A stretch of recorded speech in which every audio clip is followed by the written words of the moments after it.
ఉచిత పథకాలు ప్రజలు ఎవరు కోరుకోవడంలే, కానీ ప్రజలకు ఉచితంగా ప్రభుత్వం నుంచి అందాల్సినవి సక్రమంగా అందితే చాలా సంతోషపడతారు. బలుగు బలహీన సగటు మధ్యతరగతి జీవి ప్రభుత్వం చేత పని చేయించుకోవాలంటే, ప్రభుత్వం చేసే తన పనులు తాను ఉచితంగా అందించాలంటే ఎక్కడా జరగడంలే.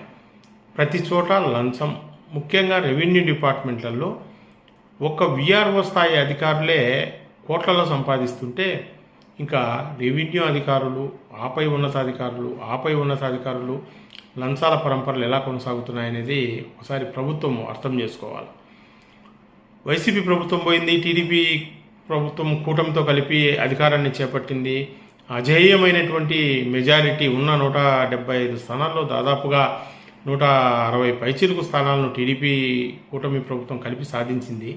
ఇది కేవలం మీరు మహానాడు జరుపుకోవడానికి, సంబరపడడానికి కాదు. ప్రతి ఒక్క సామాన్యుడు ఎన్నో రకాలైనటువంటి ఇబ్బందులు పడి ఈ ప్రభుత్వాన్ని భరించలేక, ప్రభుత్వం పనితీరును అడ్డుకుంటున్నటువంటి ఎమ్మెల్యేలు, అలా అనుచరుల అరాచకాలను భరించలేక కడుపు కాలి మీకు ఓట్లేశాడు. మీ కార్యకర్తలు కాదు, గుర్తుపెట్టుకోండి.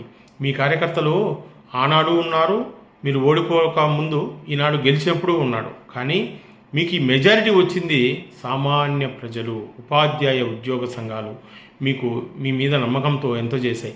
కనీసం ఒక సమస్య ఏదైనా వస్తే దాన్ని తెలియపరచడానికి ప్రభుత్వంలో ఎటువంటి వ్యవస్థ సిస్టమ్ అనేది లేదు. ఒక రకంగా చెప్పాలంటే జగన్ గారి గవర్నమెంట్లో స్పందన అని ఉంది. ఆ 1902 అనే నెంబర్కు డైల్ చేయడం వల్ల అది ఎక్కడో ఒక హెడ్ క్వార్టర్లో విజయవాడలో అక్కడ రిజిస్టర్ అయ్యి సంబంధిత జిల్లా, సంబంధిత మండలం అధికారులకు ఫార్వర్డ్ అవుతుంటే అధికారులు కొంత భయం ఉన్నింది. ఇప్పుడు ఆ స్పందన అనే కార్యక్రమాన్ని తీసేసి పీజీఆర్ఎస్ అని పెట్టారు. ఈ పీజీఆర్ఎస్ అనేది రెవెన్యూ అధికారులకు ఒకవేళ సమస్య ఏమన్నా సృష్టించి ఉంటే విఆర్ఓ చేసిన తప్పును ఎంఆర్ఓకి ఇస్తే, ఎంఆర్ఓ చేసిన తప్పును ఆర్డీఓకి ఇస్తే, ఆర్డీఓ చేసిన తప్పు కలెక్టర్కి ఇస్తే ఏమీ మూగాదు, సమస్య పరిష్కరించబడింది అంటూ వాళ్ళ తప్పులను వాళ్ళే సరిచేసుకున్నట్టుగా ఆ యొక్క స్పందన లేకుండా పీజీఆర్ఎస్ రూపంలో వాటిని మూసేస్తున్నారు. ప్రజలు నిజంగా చాలా ఇబ్బంది పడుతున్నారు. ఏ ఒక్క ప్రభుత్వం వచ్చినా కూడా ప్రజలకు ఒరిగేది ఏమీ లేదు. ఉచిత పథకాలు ఇస్తాం, అవి ఇస్తాం, ఇవి ఇస్తామని హామీలు చేయడం కాదు. ఉచితం ఏమీ అవసరం లేదు. ప్రభుత్వ కార్యకలాపాలు ఏమైతే ఉన్నావో అవి ప్రజలకు ఉచితంగా వారి హక్కులకు అనుగుణంగా అందితే చాలు.